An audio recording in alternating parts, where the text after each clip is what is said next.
There was a time when survival meant outrunning danger or outshooting it. Then came the age of hiding, blending into forests, disappearing into ruins, becoming smaller than the threat itself. But today, none of that is enough. Because the modern hunter doesn't rely on sight or sound. It relies on heat. Heat does not lie.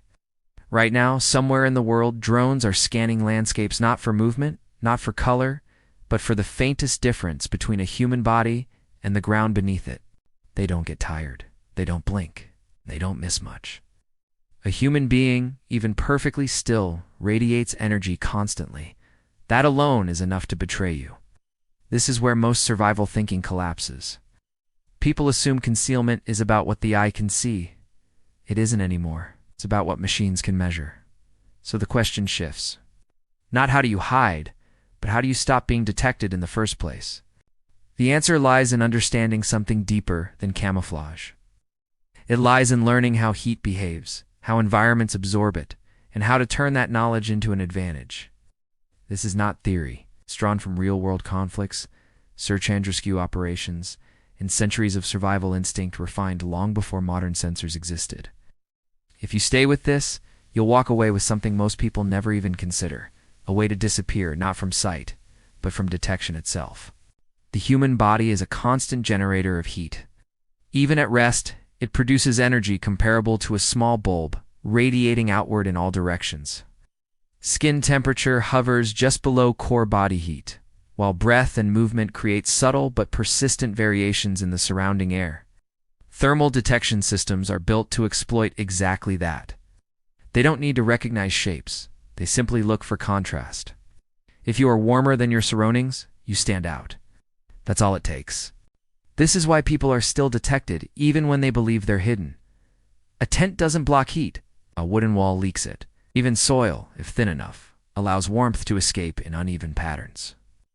In recent conflicts, individuals concealed in barns or behind foliage were identified not because they moved, but because their heat signature disrupted the natural balance of the environment.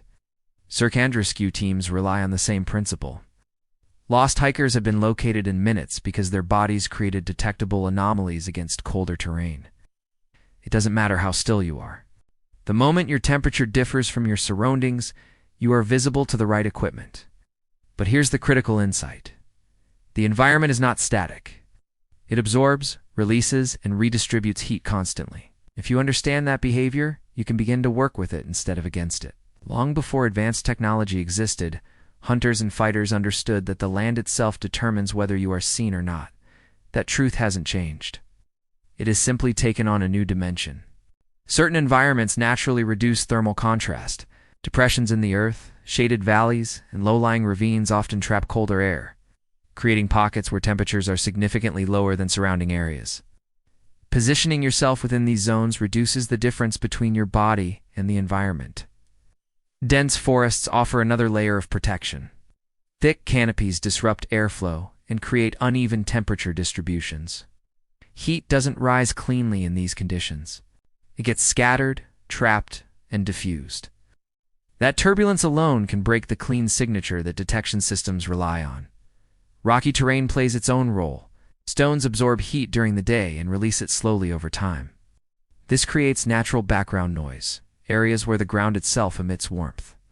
In such conditions, a human presence becomes harder to isolate. Water changes everything. Moist environments absorb and dissipate heat far more efficiently than dry ones. Riverbanks, wetlands, and saturated soil act as natural heat sinks, pulling warmth away and reducing contrast. History is filled with examples of people using terrain instinctively. Resistance fighters in Europe concealed themselves in earth-covered shelters.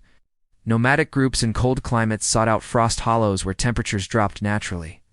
These weren't random choices. They were calculated decisions based on how the environment behaves.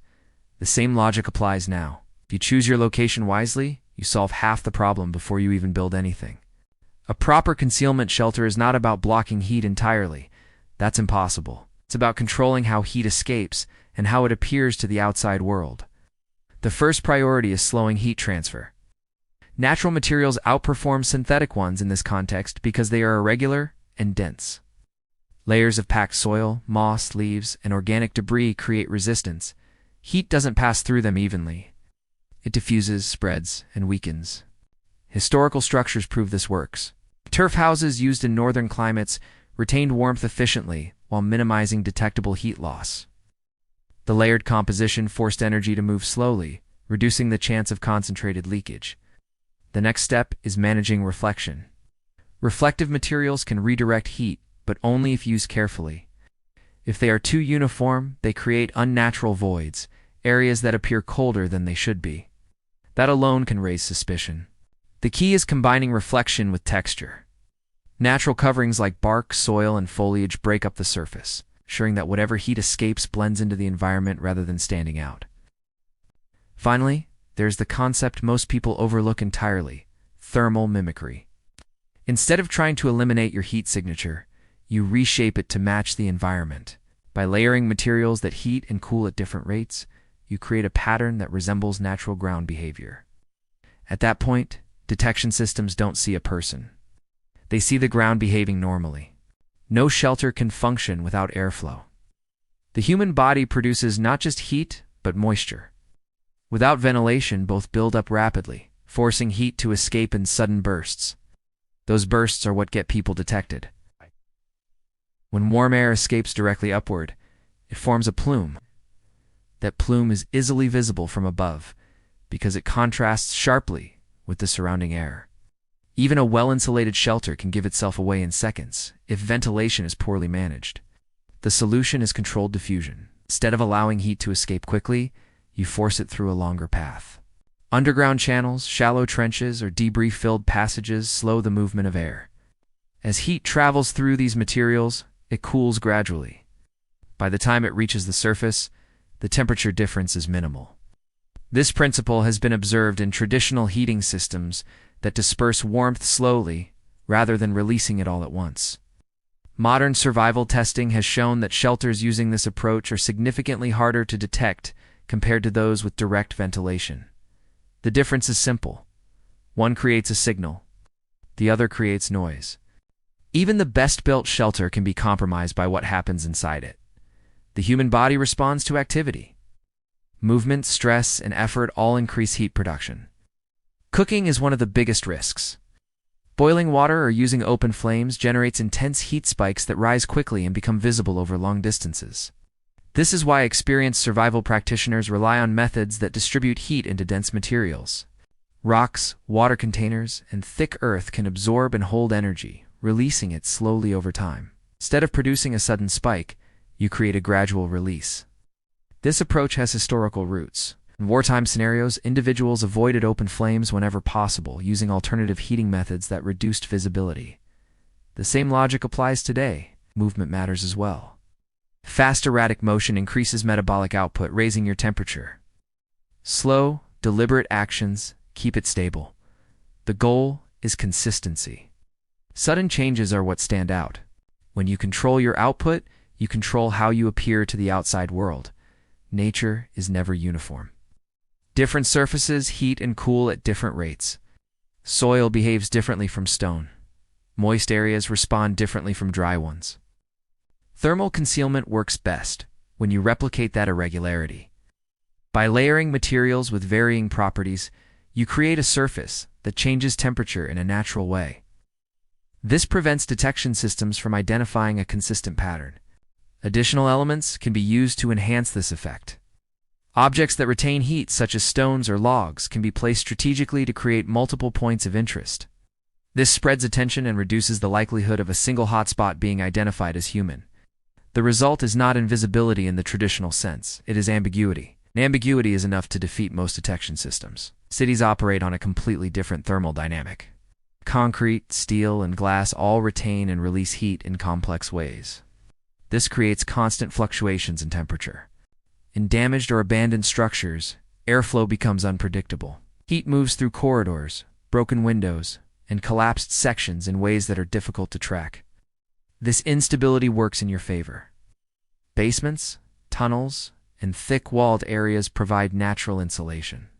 Heat doesn't escape easily, and when it does, it disperses unevenly. In disaster zones, people have remained undetected simply because their surroundings mask their presence. Using existing infrastructure is key. Ventilation systems, ducts, and debris-filled passages can be adapted to disperse heat without creating clear signals. The building itself becomes part of your concealment. The principle remains the same. You are not hiding inside the structure. You are blending into its thermal behavior. No system works perfectly on the first attempt. Conditions change constantly. Temperature, humidity, and time of day all affect how heat behaves. Professionals test their setups repeatedly under different conditions. Early morning, midday, evening, and night all reveal different weaknesses. What works at one time may fail at another. Adjustments are part of the process. Small changes in material placement, ventilation, direction, or shelter depth can make a significant difference. This is not guesswork. It is measurement and refinement. The more you understand how your environment responds, the more effective your concealment becomes. At its core, this is not about hiding. It is about understanding a system and learning how to exist within it without being noticed. Heat is part of the natural world. It moves through ground, water, and air in predictable ways. When you align yourself with those patterns, you stop standing out. You become part of the background. That's the true meaning of disappearing in the modern age, not vanishing physically, but becoming indistinguishable from everything around you. If this kind of knowledge matters to you, if you want more real-world survival strategies grounded in history, science, and practical application, make sure you subscribe and share this with someone who takes survival seriously.